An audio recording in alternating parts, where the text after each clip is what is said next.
Hello and welcome to Seattle Real Producers, the show. I'm Shay Robinson with Seattle Real Producers. We are here in I'm Third Media Studios. We want to thank Jay Coe and their entire team for helping us put this pod on. If you're an agent and you're looking for help with your branding and you want to be consistent, it's a very competitive market. Anything you can do to stand out. They have an amazing studio here. They can do stuff virtually. They can help you with your listings. It is a one-stop shop, and so if you're in need or you're trying to up your game, I would definitely check them out. We want to thank Junk Luggers, who's our sponsor that is helping us put this pod on. They're an incredible junk removal company. If you've ever used them or heard about them, you'll know that they take great pride and quality with handling your stuff, donating things that still have life left in them. If you're ever in need of a good junk removal company, they are definitely somebody that you should check out. And this is an exciting pod for me. This is our first rising star. We've had a lot of great names on here, and we wanted to kind of give you a different mindset, a different approach on an up and coming agent. And so without further ado, I'd like to welcome Chris Dalto. Chris, thanks for joining.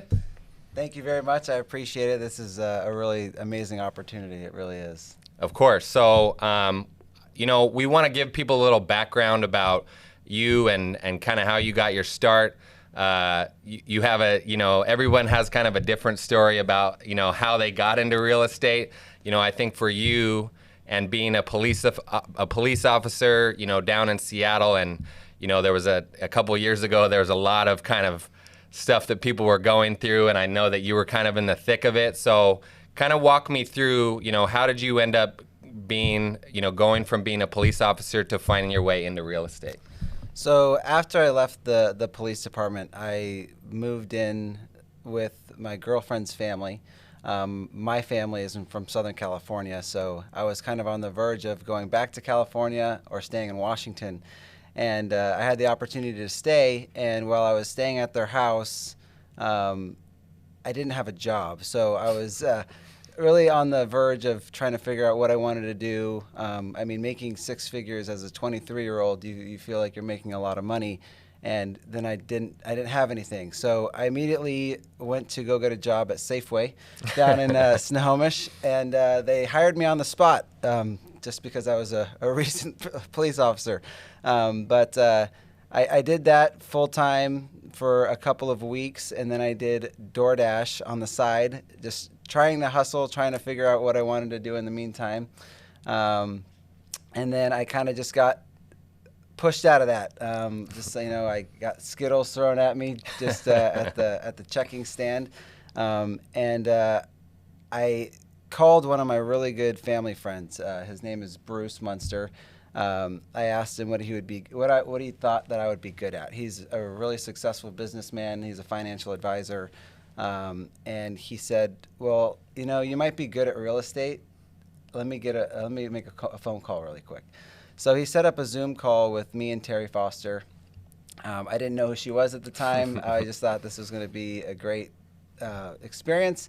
I did some research on her before the Zoom call, and I thought this was like a once-in-a-lifetime opportunity. I'm going to join her team. I'm going to start selling $20 million houses.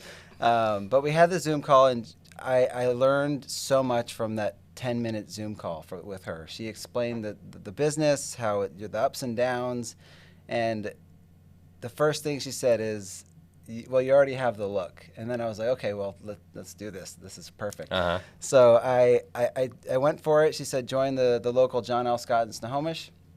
I did that, and that's where I met Rio and Greg. And from there, that office is amazing. It's a great place to start, great training, great people to work with. The environment is it's truly like a family-friendly environment. Mm-hmm.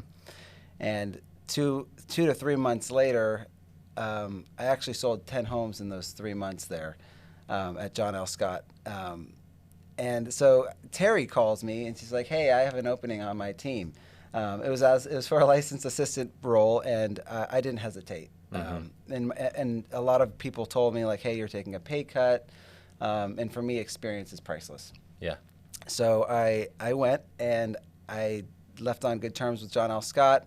But I went to Terry's team, and it was just amazing. I learned so much from her and Moya, the team, Aaron. The way they run their business is not a joke. It is truly how you run a 7-figure business. And I learned that within months. And then I wanted to get back my wings and fly.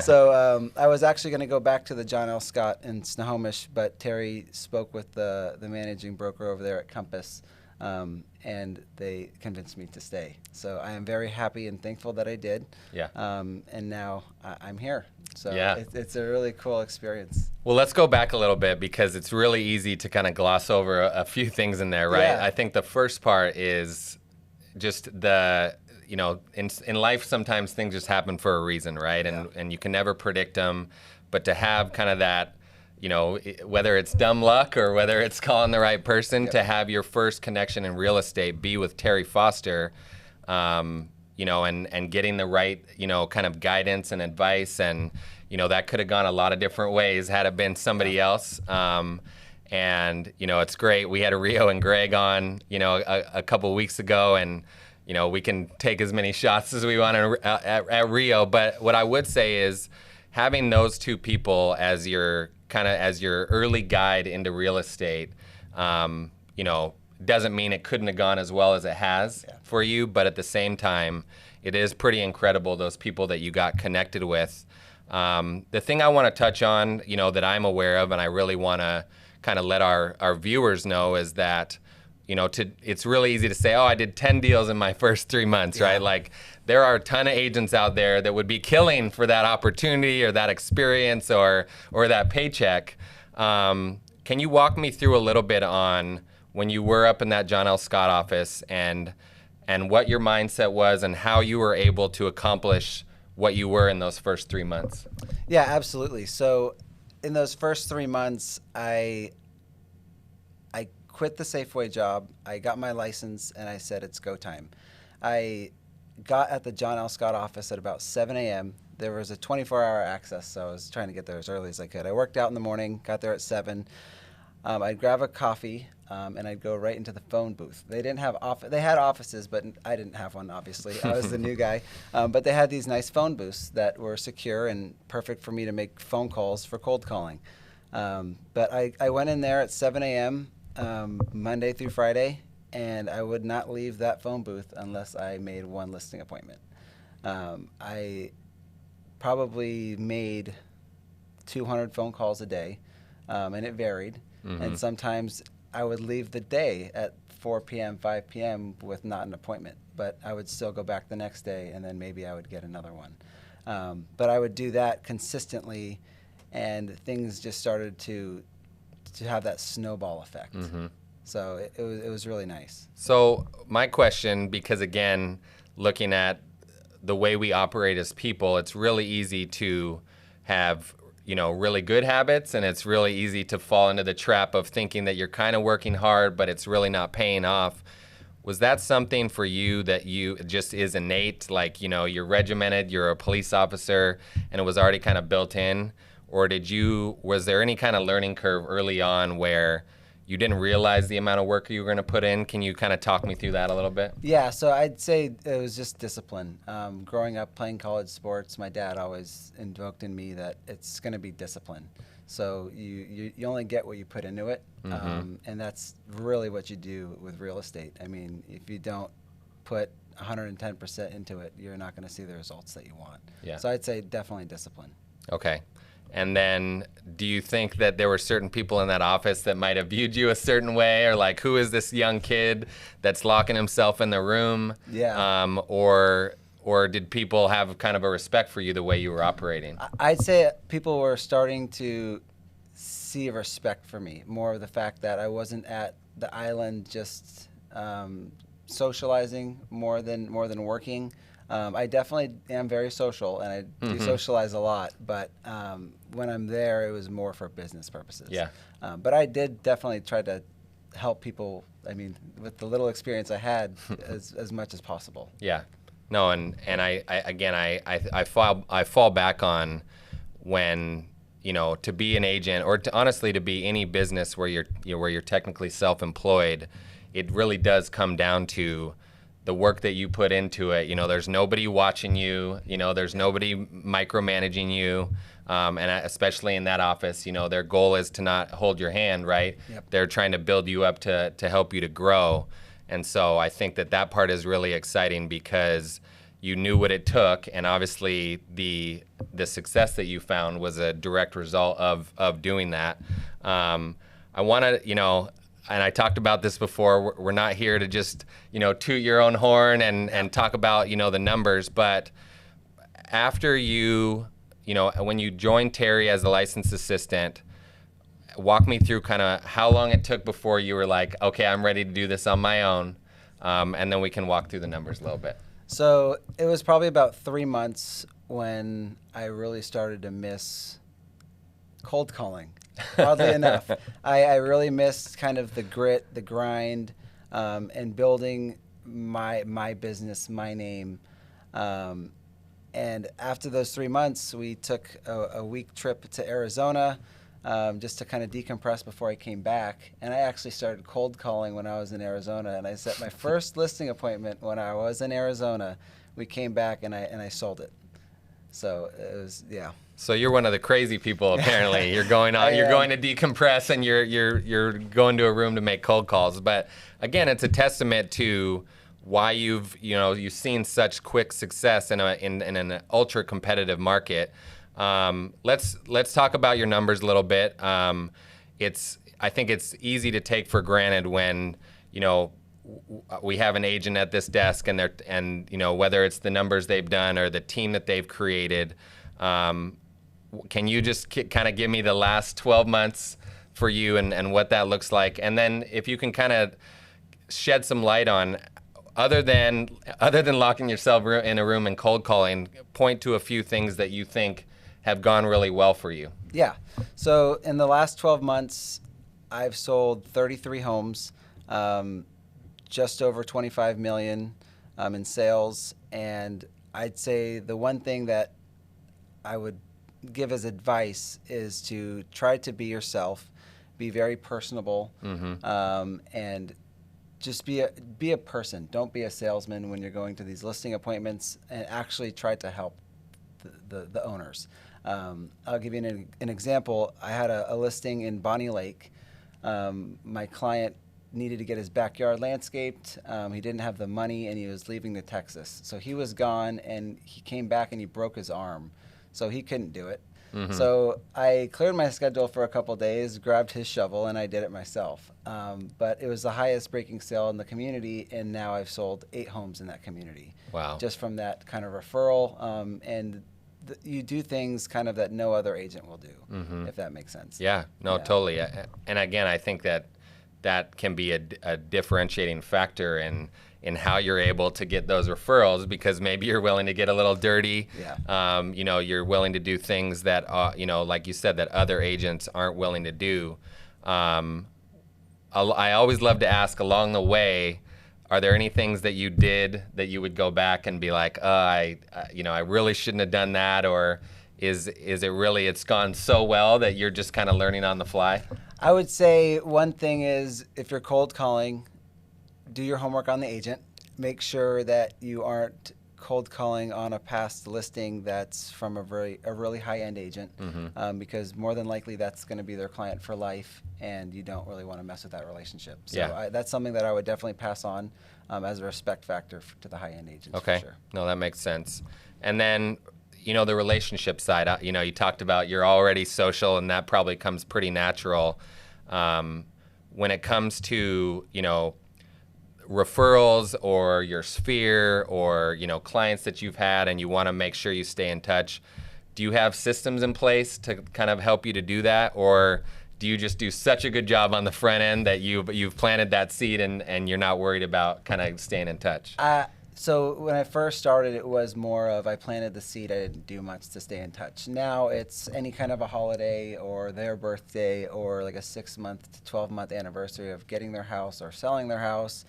I'll send them a postcard handwritten, and I'll just kind of just say, hey, I hope you're doing well, and just kind of touch on the facts that I appreciate you giving me your business in Yeah. the past. And that touch really helps. Yeah, and it can sound really simple, right? Like, oh, I just do yeah. a handwritten card. Yeah. But again, it's just doing a little bit extra It is. to make sure that you are staying consistent. I kind of next, I want to look at, the market that you started, your career in has been probably nothing we've ever seen in this area.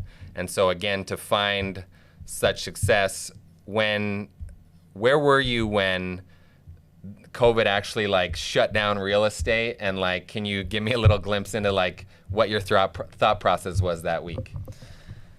Oh boy. It actually made me think of like not doing this job anymore because I didn't know what the effect was going to be.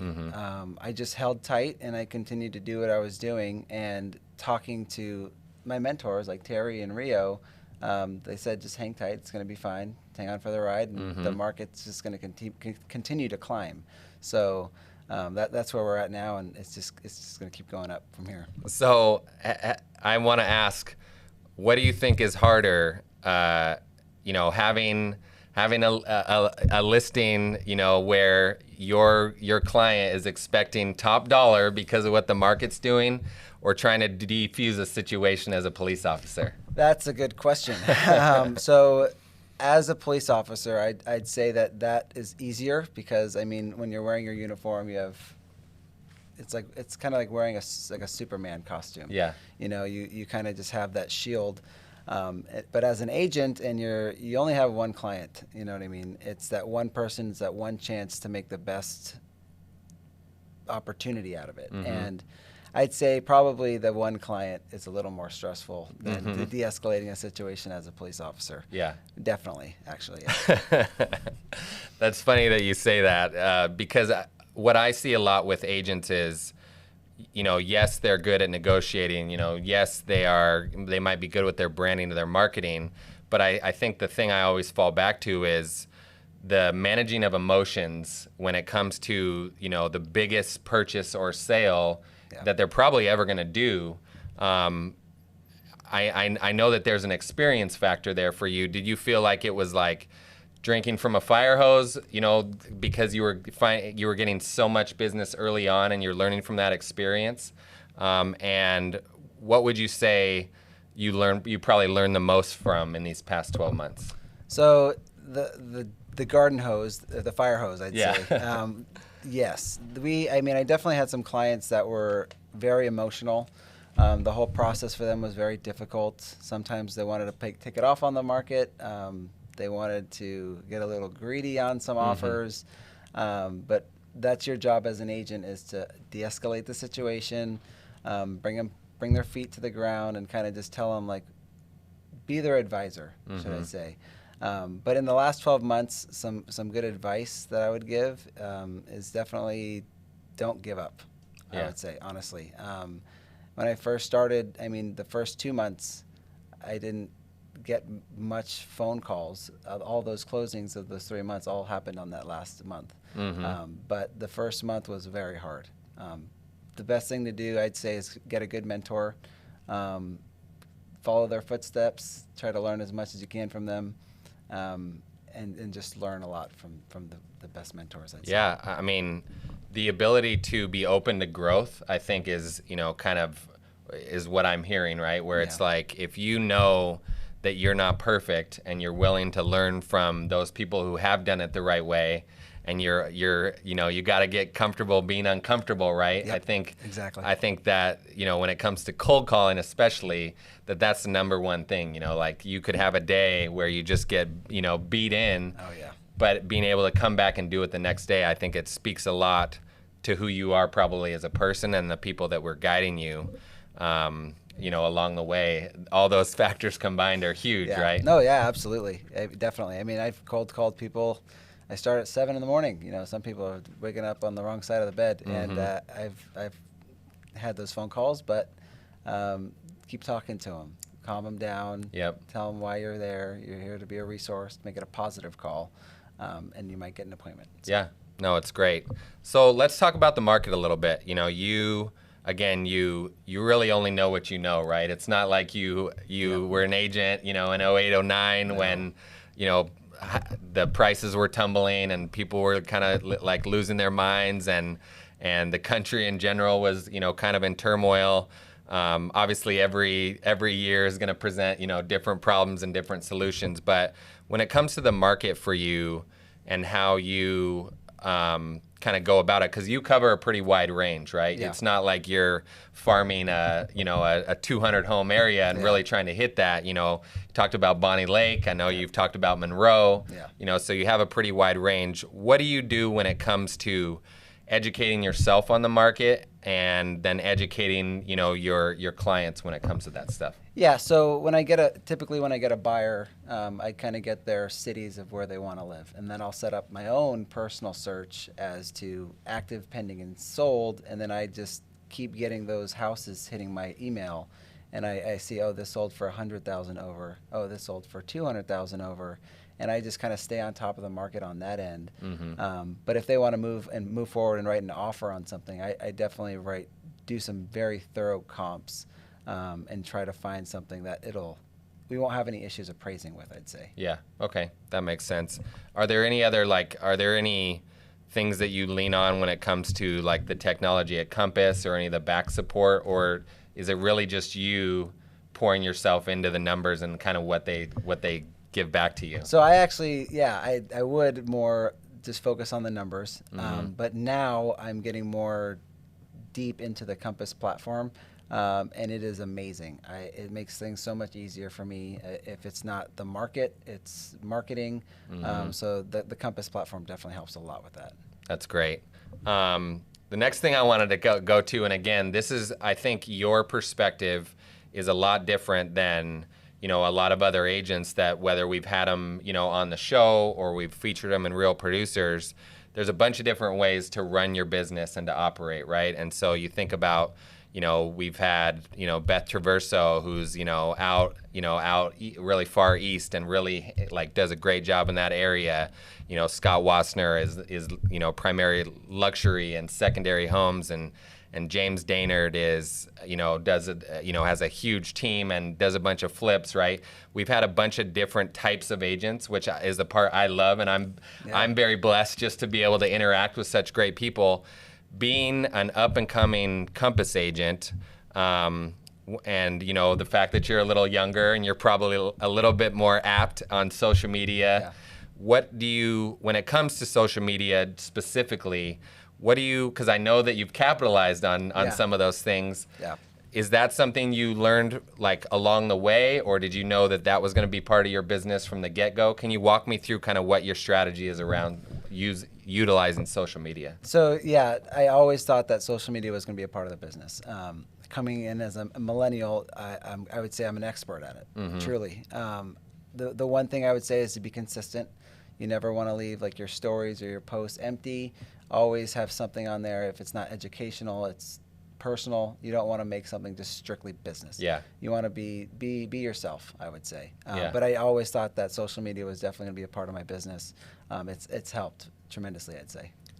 Can you like shed a little light on how I know that those things are key for you, right? But when it comes to maybe just the interaction side, how have you capitalized on, is that you being more proactive about reaching out to people, or is it really just your consistency has led to more followers, more traction? Like, what does that look like for you? I'd say it's both. The consistency definitely brings in comments and DMs stating like, hey, how much is that going for? I might start wanting to get approved. Can you sell my house for that much? But if I get an opportunity when I see someone that's looking for a realtor, I will do something that no other agent will do. I'll send them a 1 to 2 page essay as to why they should pick me. And then I've had 2 or 3 listings from that.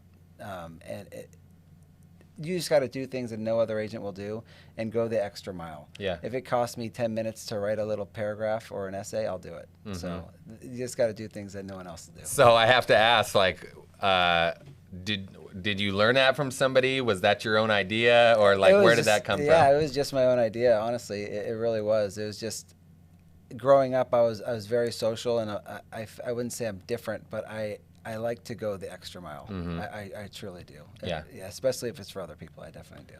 Well, again, anything in any competitive business that you can do to set yourself apart, right, is going to be is typically going to bring value. Oh, you know, there's the difference of mailing a flyer, you know, every month to show, you know, what's happened in the area, which that doesn't mean that's a bad thing, but taking a little bit of extra time to write, you know, to write an essay and kind of give a, you know, who you are as a person, I'm imagining is gonna give you a little bit more of a potential foot in the door, and bring that extra value.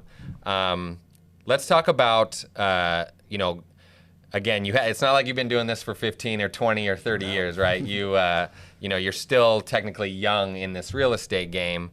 What does it look like from a goal standpoint for you? You know, I know, you know, we've talked about a numbers goal for transactions you want to hit this year, but even beyond that, can you kind of walk me through maybe what your numbers goal is, and then kind of going forward, is it going to be building a team? Is it going to be, you know, are you going to have buyer's agents like in 5 years, you know, and it's not an easy target to hit, right? Because everything changes so much, but what does that look like for you? So I'd say my goal is to eventually get my managing broker's license. And then I would like to start my own team. And I'm not talking about a team that's just kind of making me a superstar. I'm kind of going to try and make a team of 5 agents that we all just kind of like work together and kind of just like take over the luxury market, I'd say. But I'll be very picky on the agents that I pick on. If they have the grit that I had, they're hardworking, they have the time, of course. And yeah, just a hardworking team. That's the goal at the end of the day. When it comes to the leadership side of things and building a team, again, is that something that you just kind of comes natural because of your past experiences? Or do you think that there's going to be a learning curve along the way there as well? I'd say it'll come from the past. So while playing college sports, I was the team captain for 2 years at Central Washington. And I really say that it'll come naturally, but there definitely will be some things to learn on the way. Yeah, definitely. for sure.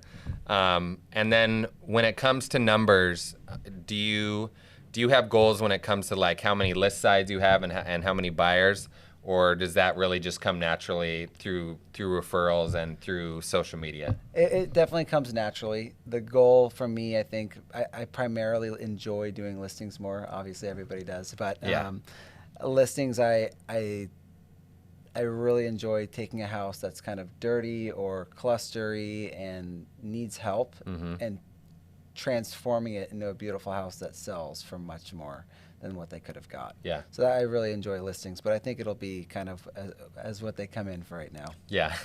No, and it's funny that, you know, agents I talked to early on in their career, you kind of have to go anywhere, right? Yeah. What did you say that you had gone down to? Was it Yelm or Elma, or where was that? That was Eatonville. Eatonville. Yeah. And so you kind of have to, you know, grind your teeth a little bit and do whatever it takes. Do you think that as you kind of evolve, you know, you talked about luxury a little bit, are you going to kind of hone in a geographical area that you're focusing on? Yeah, so I'm going to start focusing on Kirkland. That's where I live now. That's where I want to live. That's where I want to raise a family. So that's where I'm going to be focusing. That's where I'm going to be farming. But of course, I'm going to help people wherever they're at in Washington. But that's where I'm going to be focusing for sure. Yeah. So this is probably one of my favorite questions to ask. You know, you have a transition from being a police officer to asking a friend, what do you think I could be good at? Yeah. You know, to getting connected with Terry Foster, to being with Rio and Greg in a great environment.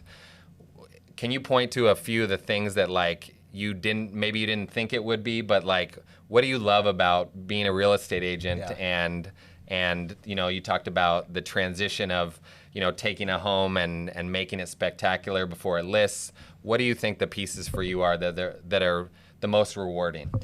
So it might sound cliche, but I joined to be a cop to help people. And in real estate, you truly can help people, especially in this market. Getting someone a house right now and seeing the tears the day you give them the key is awesome. But yeah, you can help people in so many ways in this job. And real estate, what I love is you make your own schedule. I still need to work on my work-life balance for sure, but I am going to be working on that. But yeah, I'd say you make your own schedule. You get to still help people in a different way, of course. Yeah. But it's more of a work freedom, and you really, if you're a hard worker and you get what you put into it, Yeah. This is a job for you for sure. Did you, before you got into this, and once you started did you realize, that feeling of like handing the keys, to your first or second client, and now, having done it, 34 times, whether it's a list or a buy side, I imagine that never gets old, right? No, it doesn't. It really doesn't. And there's some people out there that are agents that'll have like their assistant drop off their keys, or they'll have the keys under the mat. I will always be the one to personally hand you the keys. Yeah. And because I really enjoy doing that. I really do. Yeah. I mean, obviously in real estate, if you're good at it, the pay helps, right? And anybody that puts everything into something, that reward a lot of the times is, it helps you financially. But I imagine, like, I can't even really fathom like that feeling of handing those keys off, and realizing that you just gave somebody their, help somebody give them their home. Yeah. And, whether it's their forever home or they're going to build a family there, it's got to be pretty exciting. It really is. It really is. And I always stay in touch with them, my clients. If it's not the holidays, it's throughout the year. And it's really fun to see what kind of changes they add to it or what they take away from it. But it's really cool what they do to the house. I love it. And then, looking at this market, we talked about a little bit. I just wanted to jump back on, and again, I never want to ask the crystal ball question to an agent, right? Because you don't want to say, this is what's going to happen. Yeah. But from a trending standpoint and info that I've gathered from, multiple people, it seems like there is starting to trend towards a little bit more inventory, and maybe a little bit of balancing out. Can you kind of give me shed some light on what you've seen and what you think is coming? Yeah, so with the little experience I'd say that, with the trends, you're going to see more inventory now because spring's coming up and you're going to see more in the spring. Interest rates are starting to go up, which is going to have a little bit of buyer fatigue, but not a lot, just because they're still going to be low. But I think that the housing market is going to be very similar for the next 4 years. Yeah. Again, that's just my opinion, and what a lot of economists are saying, but I'm just listening to them, and I'm translating that to my clients, letting them know, keeping them informed. But yeah, I think it's going to be a good ride for real estate in this market for sure. No, it's exciting, and we'll make sure to put it in stone that you said it's going to stay the same for the next 4 years. It's a question that nobody knows the future, right? Yeah, like when COVID hit, and you had that week pause, like I couldn't even really get a meeting with an agent because they didn't know what was coming next. And so nobody could have foreseen what was coming in this market, and and the home values and the lack of, it's been crazy. The last thing I like to finish on is, you even kind of talked about a little bit, is finding work-life balance. Yeah. When you aren't cold calling, when you aren't on listing appointments, when you aren't, showing out showing your buyers, what does life look like for you? What's a perfect day, and what does that look like? Perfect day.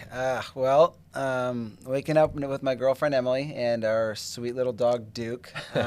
He's awesome. He's a little fur ball. And then hanging out with her family and talking to my family on the phone. Really spending a lot of time with them, though, because I'm a really big family guy, and I really enjoy spending time with either my family or hers. We'll fly down to California, maybe go to Disneyland. But I'm a very big family person, and she is too, so I think that's why we gel so well. Yeah. But trying to work my tail off for her right now in our future. So a perfect day is seeing them and working a little bit and seeing them more. So. Yeah, I love it. So, that balance, I think some people might say it's unattainable, right? Yeah. Like balance, if you're going to pour yourself into something, it's really hard to find balance. And you talked about trying to work on that a little bit. Is that more of just because you are so driven and work so hard that you have to make sure to kind of build in time for your family? What does that look like for you? So when I was a police officer, I'd work 12-hour shifts. Mm-hmm.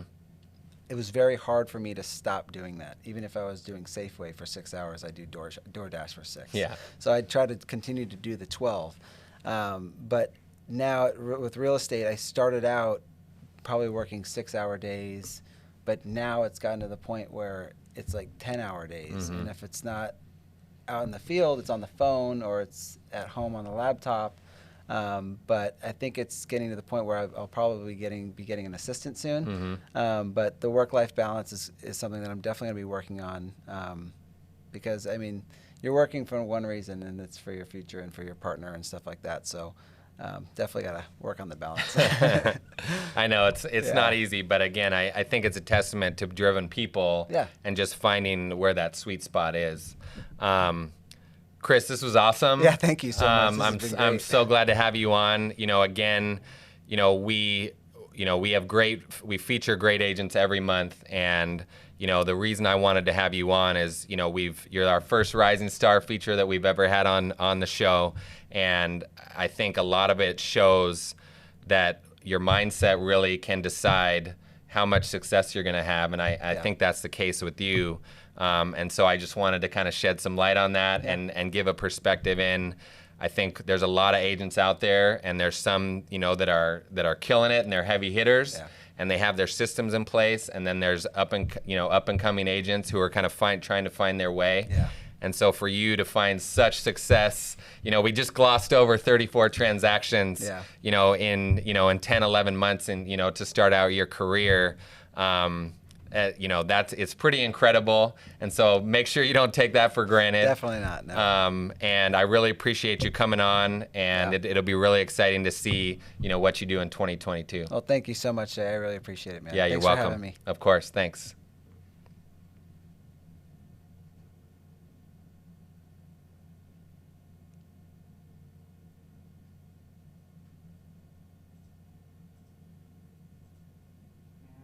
All right. My God, I had like 5 strokes. I thought you